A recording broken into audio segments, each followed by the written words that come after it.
Holy and beautiful, the custom which brings us together in the presence of the Most High, to face our ideals, to remember our loved ones in absence, to give thanks, to make confession, to offer forgiveness, to be enlightened, and to be strengthened. Through this quiet hour, breathe the worship of ages. 3, the cathedral music of history. 3, unseen guests attend. Faith, hope, and love. Let all our hearts prepare them place.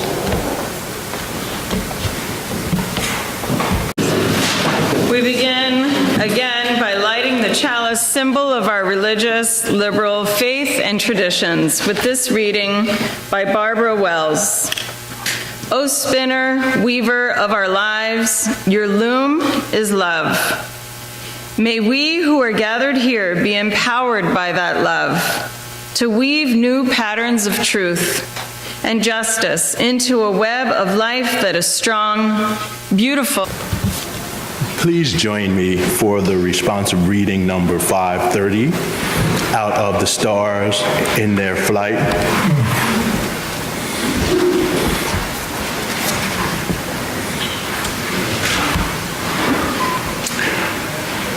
Out of the stars in their flight, out of the dust of eternity, here have we come, stardust and sunlight mingling through time and through space.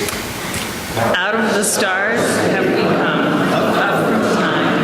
Out of the stars have we come. Time out of time, before time, in the vastness of space, Earth spun to orbit the sun, Earth with the thunder of mountains newborn, the boiling of seas.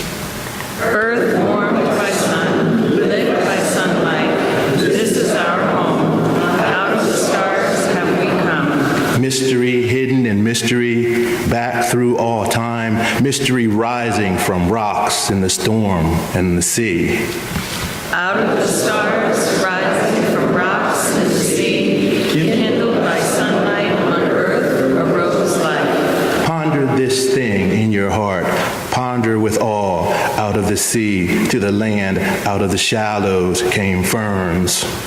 Out of the sea to the land, up from darkness to light, rising to walk and to fly.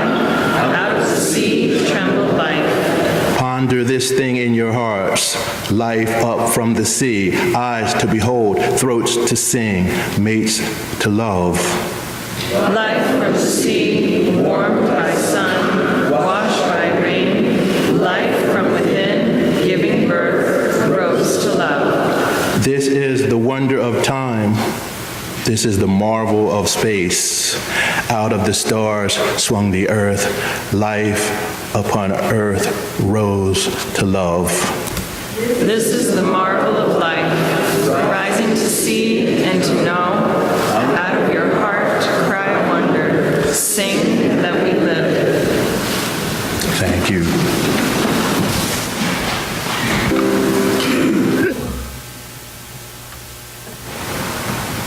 We are living in interesting times. I read this article a few weeks ago about cognitive dissonance, which I found very interesting. It said that sometimes we get on a path and we can't get off of this path because what happens is when we begin to leave the path, we have this cognitive dissonance in our minds because we're being challenged to see the world a different way. And what cognitive dissonance does is it makes us feel uncomfortable, so we turn back to the path we were on. Now, the article is very interesting, but it was only a surface article. Just like a lot of things we find today, we hear a lot of reports about the way things work, psychology and sociology, even in the news and the media, but most of the time they're only speaking on the surface, and they don't go deep enough. You see, this theory of cognitive dissonance was part of a bigger theory called the theory of cognitive balance. The theory of cognitive balance said that we wanted to stay in a state of balance. So we had all of these thoughts and ideas and syllogisms in our mind that consisted of premises that we had about the world and a conclusion we had. One example would be, good people don't kill, I don't kill, therefore I am a good person. Which brings about balance because everyone wants to be good, and since they're not killing, they're a good person. But then something happens. Say someone breaks into your house and you have to kill that person. And then you have good people don't kill. I killed. I'm a good person. That doesn't work anymore. This is the cognitive imbalance. And the dissonance comes as a result of that imbalance. So it isn't coming to keep us going in the other direction.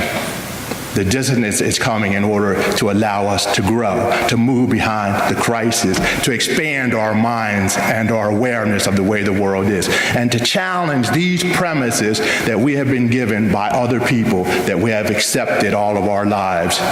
But when you're giving easy slogans and easy fixes and surface thinking, it's easy to not do that. It's easy to seek comfort and avoid the dissonance, especially in a society where a lot of our progress has been made in order to avoid discomfort. The mystery schools in the old days and mystical beliefs taught us this all of the time through many stories, through many examples, through many facts. Those religions had gods and goddesses and powers that went with us down into the darkness, that accompanied us through our dissonance. These were the gods that were made into demons and devils and so forth in the modern age through fundamentalist Christianity and other fundamentalist religions, when they were actually parts of ourself that were supposed to nurture us and bring us growth, lead us through the darkness so we could do like the original skeptics did. You see, skeptics, when they started, were not people who said, I don't believe anything and you have to prove it to me. The idea of skepticism was that you would hear an idea and you would not make a decision on whether you believed it or not.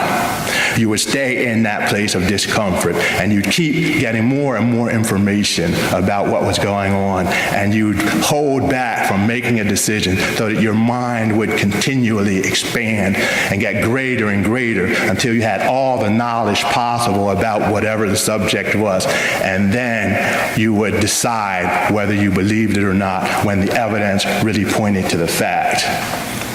So coming to the conclusion was not the most important part. The process was holding off, feeling how the dissonance felt, feeling your reaction to all of the things you were hearing, and understanding that sometimes you were having reactions that had nothing to do with you.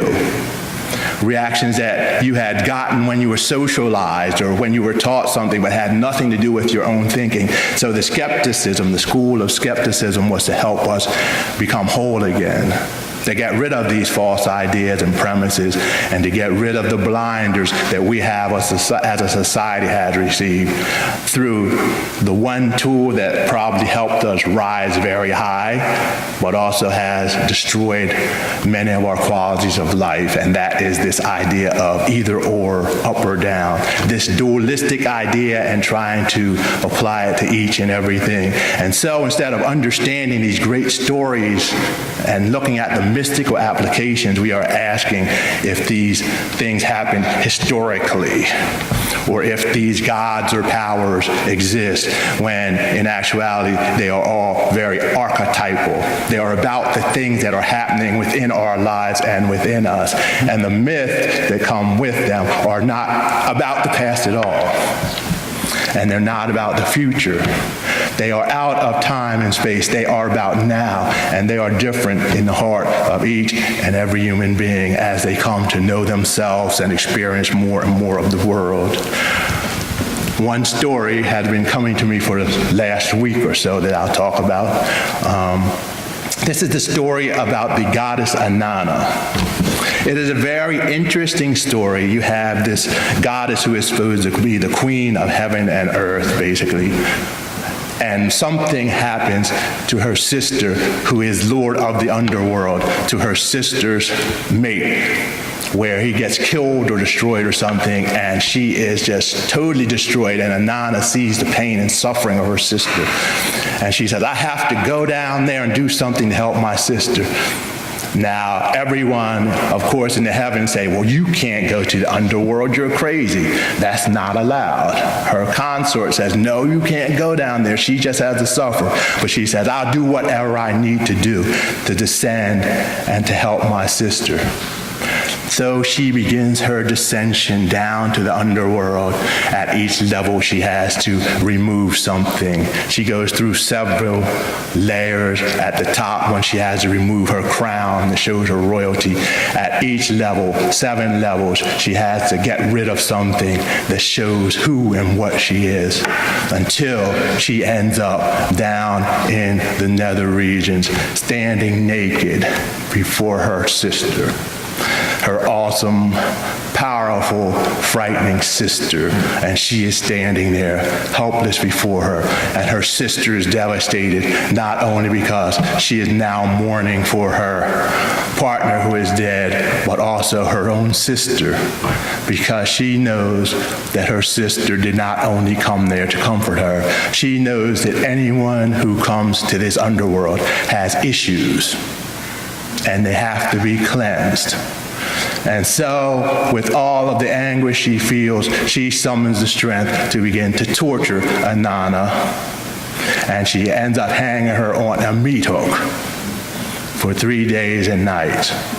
Now, up in the heavens, nobody knows this is going on, you see, and her consort is up there with a great party, and everybody's having a good time. There's this one god named Enki, who is the god who goes beneath the underworld and in the heavens. He basically knows everything that's going on everywhere. So Enki finds a way to save Inanna. He takes these 2 beings, and he makes them out of clay, and he breathes the breath of life into these beings, and he sends them down to talk with Inanna's sister. They do something sort of like Rogerian therapy there, where she said, oh, I'm feeling terrible, I'm hurting my sister. Said, yeah, oh, it's just terrible, you're hurting your sister. And what else can I do? I have to cleanse her. Yes, you do have to cleanse her, yes, you do. And they go through all of this with her over and over for 3 days, and then they help her come to a decision. Her decision is she'll do things a little differently. She will send Inanna back to heaven to be the queen of heaven and earth, and then Dumuzi, her consort, will spend part of the time in the underworld and part of the time in the heavens. And that is the story about Inanna.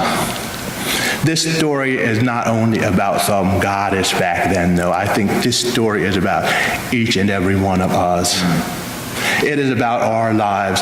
First, I'm going to go way out there, then I'll narrow it down because my own belief system is way out there. Okay. My theory, you see, is that we do not only exist here on earth. And I'll tell you why my theory is we don't exist here on earth. According to most philosophies and most sciences and most understandings of the world, there is this theory about life coming up out of the earth, a theory about this big bang where all of these planets are created, and on this earth there is this cosmic soup and all kinds of energy moving around, and the idea is that you had this few lipids and a few proteins, and they somehow found a way to create this one cell. This cell that would explode if it held energies too long, and it would just solidify if it didn't hold it long enough. So somehow this cell could release the energy and hold it at the same time long enough to create what we call life. So out of these stars, out of this energy, out of this power of the universe, life is birthed on Earth. And this life, this one cell, carried on through time, throughout time, this one thing, this one secret that was written on the genetic code of this cell that told it how to reproduce itself and how to live and hold on to this life force was passed down through time and space over and over and over and over again until it came to us, sitting here in this seats, looking and thinking and feeling. We are that very life force that came out of the beginning of the universe, sitting here, being aware, realizing ourselves, being what many people call the consciousness of the universe, the creative energy of the universe. And within all of the mystery religions and all of the mystics, they've always taught us this over and over again. They say that we are the universe realizing itself. We are that very consciousness of the universe. We are the life energy. And being created in the image of the divine does not mean with 2 hands and 2 feet and a head. It means being the creative, aware energy in the universe. Before we came here in these bodies, we existed somewhere and somehow, and some way, something decided that we would get rid of all of those things that marked us as different and descend down into these natural bodies. After 2 or 3 months, when what is known as the quickening took place within the womb, we decided that this consciousness would awaken inside the womb and we would enter into the earth. And my theory is that many of us saw that our brothers and sisters here were suffering. And we, like Ananda said, we have to do something about this. We have to be born into this earth so that we can create a better world and help those who have forgotten what is going on. And that is who I think we are. We are not an accident of birth. I think that we are that creative energy coming into the earth in order to create a better world and in order to help people who've forgotten who and what they are to remember who they are. This is what the mystics thought. This is what the mystery religions were all about. And right now, if we really begin to look at all of the non-fundamentalist religions and non-fundamentalist scientific theories, we find that they are all saying the exact same thing. They are saying that there is this whole field of information and field of intelligence of which everything is a part. They are saying that we are like Indra's net in Hinduism. We are all like a net of beautiful jewels and objects with the reflection of each other being projected out of ourselves, taking in the light of love and pushing that out in a unique manner. We are all one, yes, but we are all separate beings. That is who I think we are. But let's put aside who I think we are and let's look at it through a different lens. According to many of the scientific theories now, we are all data, basically. We are all information. And we consist of information that consists of several different ribbons of energy and light, with the only thing separating us being the fields of energy around us that create sort of a barrier so that we don't all meld together. So according to those theories, you see, we are all one substance in many personas. So even according to scientific theory now, we are all one. And even as we sit here, as we breathe, we are passing out parts of our body into the air that are being expelled, and we are taking in parts of the other person's body who is next to us and rebuilding our body and cells with the parts of the other people in this room. So in reality, we are created out of each other. So there is no way to deny this. Looking at one idea and one theory and one way of explaining it is no better than looking at all ways of explaining it. That, I think, is the issue that we have learned, that one way of doing things is better than many ways. I'm reminded of a person who was bilingual, and they spoke Spanish and English, and they told me it's very funny how in the United States we have learned that speaking English is better than speaking two languages. We've learned that speaking one language is better than two. I think that's the way that we begin to see the world now too. And the blinders I'm talking about is this either or thing. You either have to be a scientist or you have to be a mystic. You don't. Right. Isaac Newton was a great mystic and scientist. Many of the people who discovered the theories that we're talking about were mystics and scientists. Pythagoras was a mystic, very powerful mystic, and the Pythagoras theory was that you could define the universe in numbers. Physics came as a result of Pythagorean theory minus the mystical part. And as long as we are trapped in this idea of dualism, this idea of right and wrong, this idea that we cannot decide on our own fate, but we need other people to do that, we will have the same things that are happening today happening well into the future. And that is basically giving our power away to those who we think of as the specialists and the most knowledgeable, ignoring what our hearts are telling us, and then being led into some dark alleyway where we have to fight and struggle to survive and to get out of it. It's time for us to begin to experience these stories ourselves, and it's time for us to be able to use them for what they really were.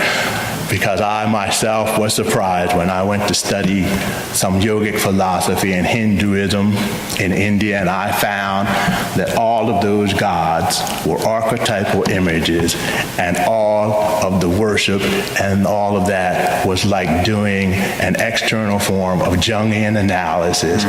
And the people who chose certain gods and worked with them were actually working with their own subconscious and collective memory. And we can all do that only when we stop listening to people telling us what we can't do and realize what we can do. This is what I mean by us being the creative energy of the universe. We can create the society that we want. All that we need to do is to begin to brush away all of the thoughts and ideas, brush away all of the false premises, brush away all of that until we find that gold or that jade that exists at the center of all of our beings, that gold or jade that is who and what we really are. And when we find that, all of the other things will be much less important. We have a lot of things in this country. Even people who are somewhat poor have a lot more things than in other countries, but we don't have the one thing that we really need.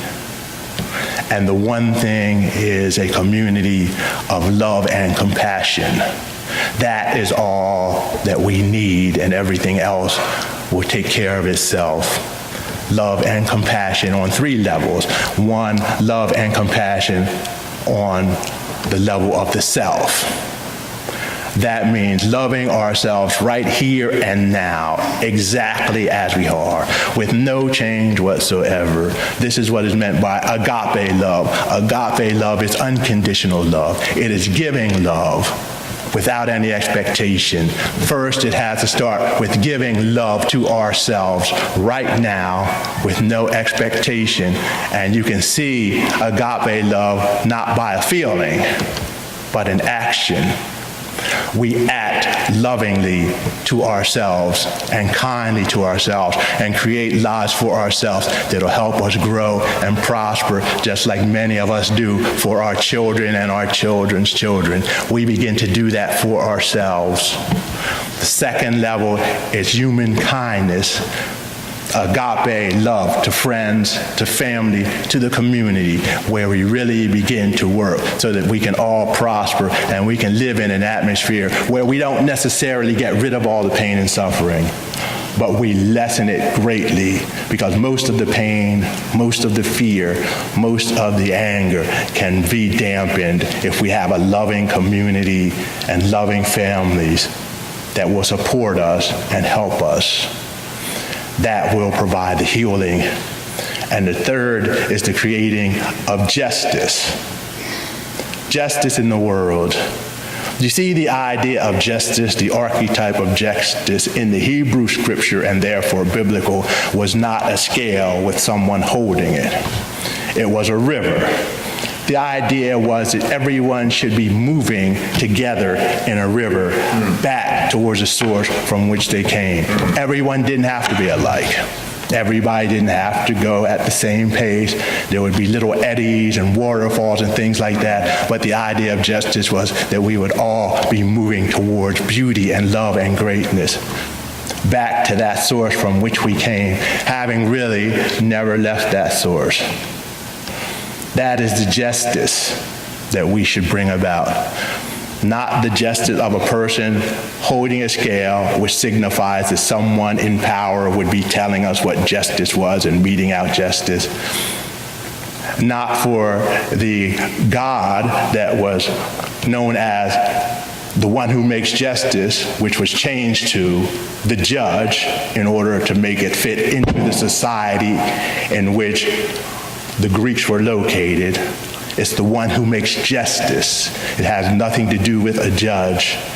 That is how we begin to make justice, creating opportunities for all of these groups to move together towards life. Right. Life, love, hope, and fulfillment.